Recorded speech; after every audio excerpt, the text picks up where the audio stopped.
हरे कृष्ण। तो आप सभी भक्तों का हार्दिक स्वागत है आज के श्री राम कथा में।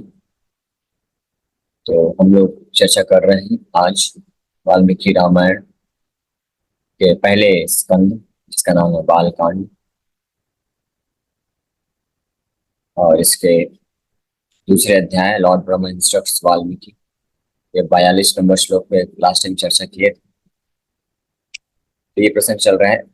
ब्रह्मा जी प्रकट होते हैं और वाल्मीकि ऋषि को उपदेश देते हैं, इंस्ट्रक्शन देते हैं, रामायण ग्रंथ की रचना करने के लिए प्रेरणा भी देते हैं, आशीर्वाद भी देते हैं। आशीर्वाद दे करके उनको अलग अलग तरीके से जो है इस ग्रंथ की महिमा का भी वर्णन करते हैं और वाल्मीकि ऋषि की भी महिमा उसमें आती है।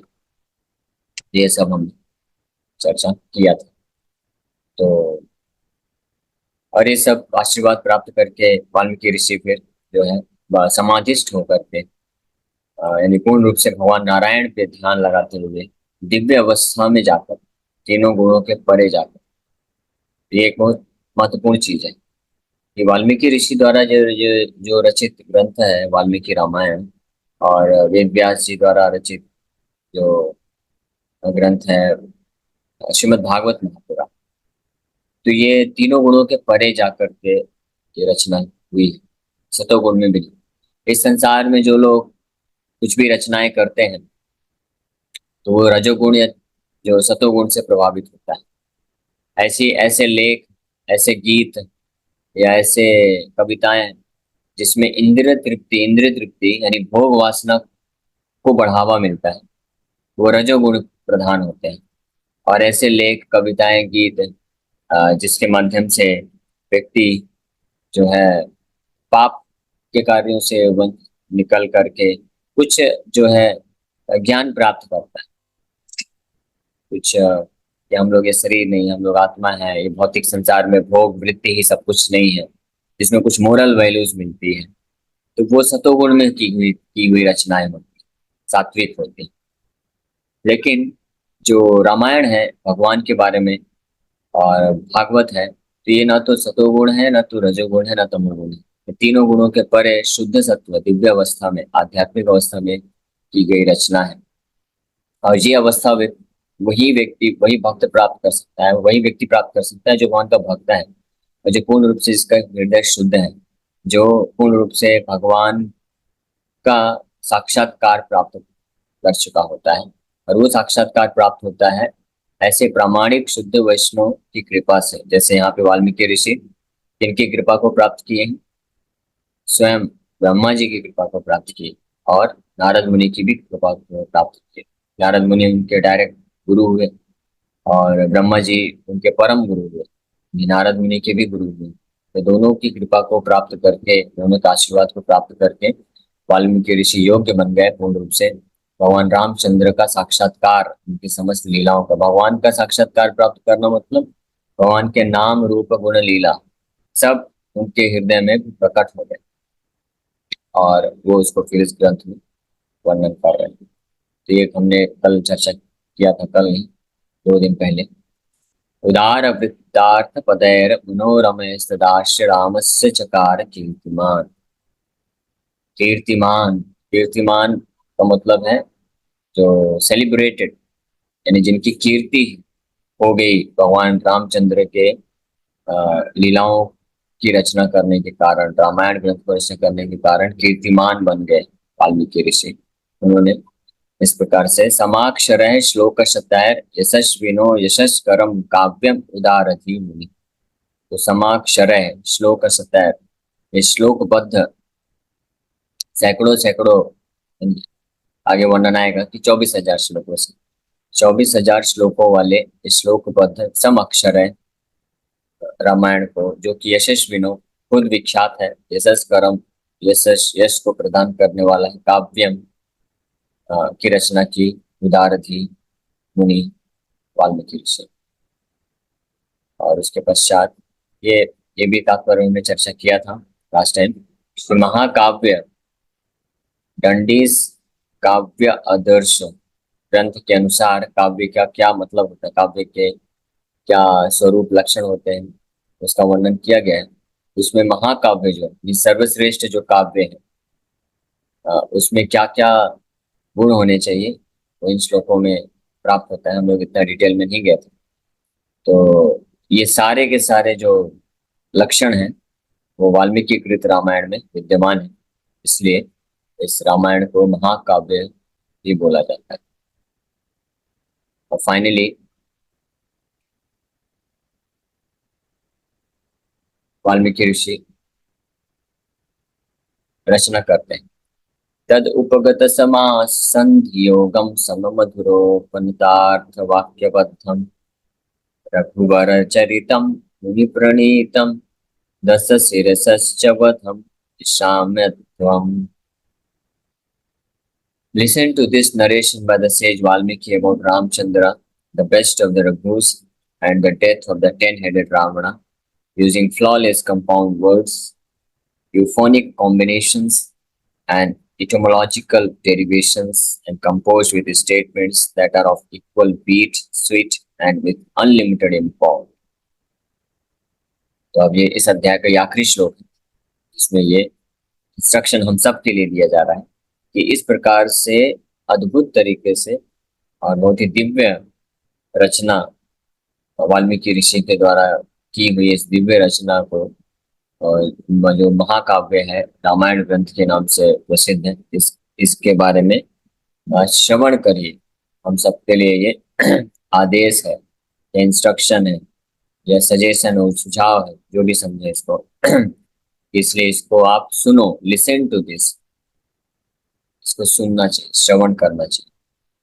तद उपगत समास संधि योगम, इस ग्रंथ में उपगत समास संधि योगम, using flawless compound words, euphonic combinations and etymological derivations, उचित प्रकार से समास और संधि और पूर्ण रूप से विशुद्ध शब्दों के इस्तेमाल से ग्रंथ की रचना की गई। इसमें कोई त्रुटि नहीं निकाल सकता। ऐसा ग्रंथ जो मानव रचित कोई भी लेख होता है, कविता होती है, कोई भी आविष्कार है, कुछ भी है, उसमें कुछ ना कुछ त्रुटि तो कोई ना कोई निकाल ही सकता है, क्योंकि मानव मनुष्य में तो चार प्रकार के दोष पाए जाते हैं। कोई कितना भी विद्वान व्यक्ति हो, बड़ा से बड़ा साइंटिस्ट हो, उसके रिसर्च में या उसके कुछ न कुछ रिसर्च पेपर में कुछ न कुछ जो है मिस्टेक निकल ही जाएगी। लेकिन उपगता समास संधि योगम ये सूचित करता है कि ये ग्रंथ पूरी तरह से फ्लॉलेस है, इसमें कोई भी विकृत विकार नहीं है, कोई भी शब्द का हेर फेर नहीं है, कोई भी शब्द ऐसा नहीं है कि जो रिडंडेंट है, मतलब जो यूजलेस है। ऐसा नहीं कोई बोल सकता कि इसका इस्तेमाल नहीं। एक एक शब्द का चयन जो है वो पूर्ण रूप से उस स्थान पे उसका महत्व को प्रदर्शित करता है। और अगर कोई इस ग्रंथ के किसी भी श्लोक के किसी भी शब्द में कोई मिस्टेक या दोष देखता है, तो ये केवल और केवल उस शब्द का, उस श्लोक में इस्तेमाल का अज्ञानता के कारण वो मिस्टेक देख सकता है, यानी उसको पता नहीं होगा, ये बोल सकता। जैसे भगवान की रचना की हुई सृष्टि में कोई मिस्टेक नहीं हो सकता। जैसे शरीर है, मनुष्य शरीर है, इसमें कोई मिस्टेक नहीं, इसमें हर अंग जो जो भगवान ने बनाया है उसका इस्तेमाल है। लेकिन वैज्ञानिक लोग जब शुरू में रिसर्च किए और ये जानने का प्रयास कर रहे थे मेडिकल रिसर्च के द्वारा कि अलग अलग अंग का क्या इस्तेमाल है इस शरीर में, तो शुरू में कुछ वो ऐसे ग्लैंड ढूंढते हैं, अंग प्राप्त करते हैं हमारे शरीर के अंदर, जो वैज्ञानिक लोग नहीं ढूंढ पाए कि इसका कोई इस्तेमाल है, तो वो लोग उसको west part of the body बोलते थे। ये वेस्ट है, ये यूजलेस है, इसका ये अवशेष है, ये अलग एक्स्ट्रा बन गया है, ऐसा बोलते थे। यहाँ तक कि जो बायोलॉजी में पढ़ते हैं उनको मालूम होगा कि हमारे ब्रेन में, मस्तिष्क में पीछे साइड एक ग्लैंड होता है, जिसको अभी मास्टर ग्लैंड के नाम से जाना जाता है। मास्टर ग्लैंड मतलब कि उसके द्वारा ही पूरे शरीर में अन्य प्रकार के सारे अंग जो है प्रेरित होते हैं कार्य करने। लेकिन शुरुआत में मेडिकल साइंस जब रिसर्च किए थे तो वो लोग इसका उपयोग को नहीं जान पा रहे थे, इस मास्टर ग्लैंड के बारे में। तो वो लोग इसको यूजलेस ग्लैंड बोलते थे, या यूजलेस एक यहाँ पे अंग है, ऐसा मानते थे। इन बाद में रिसर्च करने के बाद पता चला ये यूजलेस नहीं है, तो बहुत यूजफुल है, इसमें बहुत इसका उपयोग। उसी प्रकार से जैसे भगवान की कोई रचना में कोई मिस्टेक नहीं हो सकता है, हर चीज का महत्व, उसी प्रकार से भगवान के जो शुद्ध भक्त इस प्रकार से कृपा पात्र जो होते हैं, भगवान रामायण ग्रंथ है, भागवत ग्रंथ है, या फिर रामायण ग्रंथ की बात की जा रही है, तो उसमें किसी भी श्लोक में किसी भी शब्द में कोई मिस्टेक नहीं है। और अगर किसी को कोई मिस्टेक या ऐसा दिखता है कि इसका कोई इस्तेमाल नहीं है, तो इसका मतलब केवल यही है कि उसको उसके बारे में अज्ञानता है, उसको पता नहीं। तो इसलिए यहाँ पे इंस्ट्रक्शन दे रहे हैं कि इसलिए इस ग्रंथ को श्रवण करिए, सुनिए, जो कि उपगत समास संधि योगम है और सम मधुरो उपनतार्थ वाक्य बद्धम। सम मधुर उपनत अर्थ वाक्य बद्धम यानी कि compose with statement that are of equal beat sweet with unlimited import. इस सम मतलब एक जैसे समान शब्दों का इस्तेमाल, मधुर है यानी पढ़ने में और सुनने में ये मधुर है ग्रंथ। उपनत अर्थ, उपनत अर्थ का मतलब है अनलिमिटेड इंपोर्ट्स, यानी एक एक श्लोक के एक एक शब्दों के अर्थ पे विचार करेंगे तो अलग अलग प्रकार के रसिक जो भक्त हैं उसका अलग अलग प्रकार से अर्थ प्रस्तुत कर सकते हैं। ये खासियत है रामायण ग्रंथ की। और इसी प्रकार से भागवत ग्रंथ की, जो भक्त जितनी मात्रा में साक्षात्कार को और जिस भाव में भगवान को साक्षात्कार प्राप्त किया है उस भाव में इस ग्रंथ के अर्थ को व्यक्त कर सकता है, प्रकट कर सकता है। इसलिए मधुर उपनित उपनत अर्थ वाक्यबद्धम पूरी तरह से ये जो है श्लोकबद्ध के रूप में बनाया गया। रघुवर चरितम, क्यों ऐसा है, सम मधुर क्यों है और उपनत अर्थ क्यों? इसमें ये बहुत ही मधुर है और इसमें अनेकों अनेकों प्रकार के अर्थ प्रकट हो सकते हैं। क्यों? क्योंकि ये रघुवर चरितम है। रघुवर मतलब रघुवंश के सबसे श्रेष्ठ, the best of the Raghuvansh. Raghuvansh में जो सर्वश्रेष्ठ वंशज आए वो भगवान रामचंद्र, उनके चरित्र का वर्णन, उनके कार्यकलापों का वर्णन है। और भगवान राम जो है वो असीमित है, अनलिमिटेड है, वो मधुर है। इसलिए उनके बारे में जो वर्णन ये बना ग्रंथ, ये भी मधुर बन गया और ये भी जो है अनलिमिटेड हो गया। मुनि प्रणीतम, और दूसरी ओर मुनि प्रणीतम ये वाल्मीकि ऋषि के द्वारा रचित। दस शिरसः च वधम निशाम्यध्वम, और इसमें भगवान रघुवर चरितम का वर्णन है।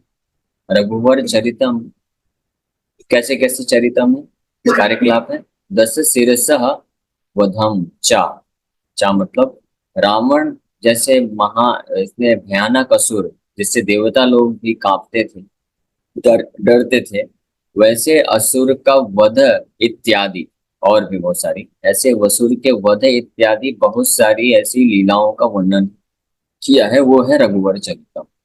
इसलिए ये बहुत मधुर है और कई इसमें अर्थ हैं और पूर्ण रूप से ये दोष रहित है और सुंदर सुंदर समास और संधि योगम है इसमें।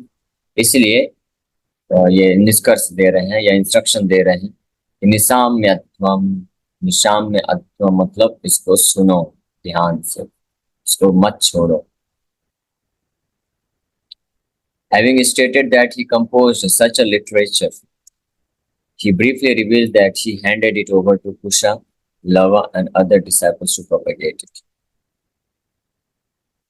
In order to point out that the poem is a first-class poem, he points out that it is flawless in terms of its composition. तो इस प्रकार के ग्रंथ की रचना किए वाल्मीकि ऋषि और उसके बाद इसका प्रचार प्रसार की हेतु इसको उन्होंने प्रदान किया अपने शिष्यों को। उसमें से प्रमुख शिष्य के रूप में वर्णन कुश और लव कुश, जो कि भगवान रामचंद्र के ही पुत्र हैं, उनको भी प्रदान करते हैं और अपने अन्य शिष्यों को भी देते हैं इस रामायण को का प्रचार प्रसार करने के लिए। और लव कुश इसको सुनते हैं वाल्मीकि ऋषि से और ये फिर भ्रमण करने लग जाते हैं पृथ्वी में और इस रामचरित्र का, रामायण का गुणगान करते हैं, वर्णन करते हैं। ऐसे भ्रमण करते करते भगवान रामचंद्र के सभा में भी पहुंच गए।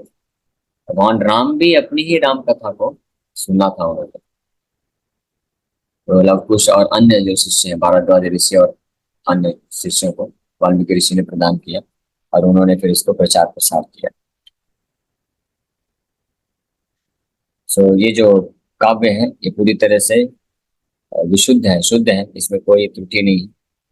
ये भी यहाँ पे पॉइंट आउट किया गया। That is the usage of Sanskrit compound such as तत्पुरुषः, the phonic combinations, sandhi, and the etymological derivations of words are all flawless in line with the authoritative texts of Sanskrit grammar. तो technical जिनको Sanskrit grammar का ज्ञान होगा वो लोग ये सब समझ सकते हैं। इसमें जिस प्रकार इस रचना में महाकाव्य है रामायण, तो इस में जो भी श्लोक की रचना किया है श्री वाल्मीकि मुनि ने, तो वो कितने सुंदर सुंदर शब्दों का और संस्कृत ग्रामर के सभी जितने भी नियम है उसको उचित प्रकार से इस्तेमाल करते हुए उन्होंने इस रचना को किया है, इसलिए पूरी तरह से दोष रहित। These refer to the primary flaws in compositions, and by stating that his work does not possess such flaws, the sage Valmiki indicates that there are no secondary flaws in his composition too. The Ramayana is composed with statements that are of equal beat, sweet, and with unlimited flow. These reveal the poetic excellence of the text. By repeatedly exhorting his disciples to listen to the Ramayana with these words, the sage had them perceive the events that are recorded in the Ramayana. This will be referred in Ramayana 1.4. इस प्रकार से इस रामायण अद्भुत ग्रंथ को ब्रह्मा जी और नारद मुनि के द्वारा प्रेरणा प्राप्त करके, उनके आशीर्वाद को प्राप्त करके अब वाल्मीकि ऋषि जो है तैयार हो गए इस रामायण ग्रंथ की रचना करने के लिए। तो ये अगला अध्याय हम लोग कल से चालू करेंगे, इसका नाम है वाल्मीकि कंपोजेस द रामायण। रामायण की रचना करते हैं। इसमें by the mercy of Lord Brahma, Sri Valmiki directly saw in Samadhi all the events that had transpired in relation to Lord Ramchandra and composed Sri Ramayana of 7 cantos. तो ब्रह्मा जी के आशीर्वाद से वाल्मीकि ऋषि directly जो है भगवान रामचंद्र की जितनी भी लीलाएं हुई हैं उसको क्या करते हैं, देखते हैं, परसीव करते हैं, देखते हैं, साक्षात्कार प्राप्त करते हैं और उसको just as it is record करते हैं। और वही फिर 7 कैंटों 7 स्कंद में भगवान रामचंद्र का इस प्रकार से वर्णन करते हैं। तो हम लोग कल से तीसरा अध्याय चालू करेंगे, जिसमें लगभग 39 श्लोक 40 श्लोकों में किस प्रकार से वाल्मीकि ऋषि ने एक ग्रंथ की रचना की उसका वर्णन प्राप्त हो। Hare Krishna. Thank you very much. किसी भक्त का कोई प्रश्न है तो पूछ सकते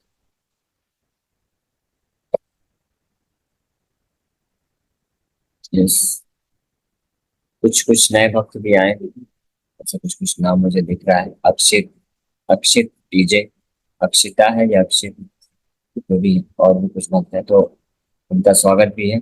और साथ ही साथ में उनसे अनुरोध है कि ये कथा 4 टाइम होती है, सुबह, दोपहर, शाम और रात्रि को, तो आप अन्य कथाओं में भी आ सकते हैं। और ये कथा, राम कथा आप रेगुलर अभी आएंगे, अटेंड करेंगे तो आप कनेक्ट कर पाएंगे और इसका लाभ उठा पाएंगे। हरे कृष्ण। इस किसी बात का कोई प्रश्न? ये संगीता में हरे कृष्ण प्रभु जी। प्रभु जी, जैसे आपने बताया कि वाल्मीकि रामायण जो है विशुद्ध है, मतलब इसमें किसी भी तरह की कोई त्रुटि नहीं है। तो जो आजकल जो लोग हैं, मतलब अपनी अपनी ही मतलब पाठ्य पुस्तक निकालते हैं, अपनी पब्लिकेशन, तो जो भी उसमें अपना एडिट करते हैं, तो उसके लिए भी भगवान उनको मतलब कुछ अपराध या क्या लगता है दोष? हरे कृष्ण।